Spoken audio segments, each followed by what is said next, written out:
সালামু আলাইকুম everyone, welcome to সাবিতে পিটু।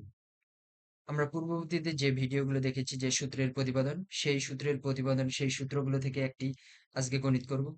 তো চলো শুরু করা যাক। প্রথমে এই প্রশ্নটি আমরা ভালো করে পড়ি এবং বোঝার চেষ্টা করি যে a মাইনাস বি ইকুয়াল 4 এবং এ বি ইকুয়াল 60 হলে এ প্লাস বি এর মান কত। প্রশ্ন অনুযায়ী আমরা মান নিব, প্রশ্ন অনুযায়ী আমরা সূত্র নিব।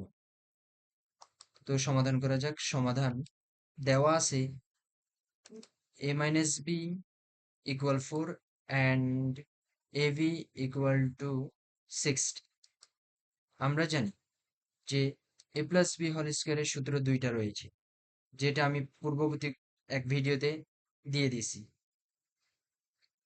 যে a plus b হোল স্কয়ারের সূত্রটা হচ্ছে a square plus 2ab plus b square. এটার একটি অনুসিদ্ধান্ত হচ্ছে a minus b whole square plus 4ab। কোনটা এখন নিব, এটাই হচ্ছে প্রশ্ন। প্রশ্ন হচ্ছে কোনটা নিব। নেওয়ার সময় আমাদেরকে ভাবতে হবে প্রশ্নে কি দেওয়া আছে, কিসের মান দেওয়া আছে। তো প্রশ্নে দেওয়া আছে a মাইনাস বি এবং এ বি এর মান, তাহলে অনুসিদ্ধান্তটা নিব যে a minus B whole square plus 4ab।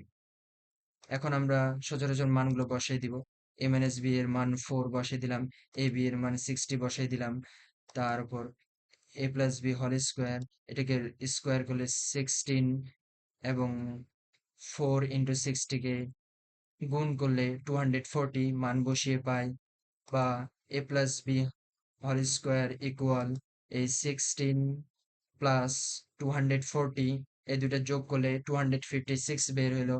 এবং a প্লাস বি এর মানটা যেহেতু বের করতে বলছে আমাদেরকে, তাহলে এই স্কোয়ারটা এখানটা রুট ওভার হয়ে যাবে, প্লাস মাইনাস রুট ওভার 256। তাহলে এ ভি এর লাস্টে যে মানটা পাইলাম সেটা হচ্ছে প্লাস মাইনাস 16। এটা হচ্ছে আমাদের অ্যান্সার। তো আমাদেরকে সবসময় প্রশ্নে যা দেওয়া আছে সেই অনুযায়ী সূত্র বসিয়ে দিলে আমরা প্রয়োজনীয় মানটি পেয়ে যাব। সো আর এখান পর্যন্ত এই ভিডিওটি। Please like, share and subscribe. Thank you everyone.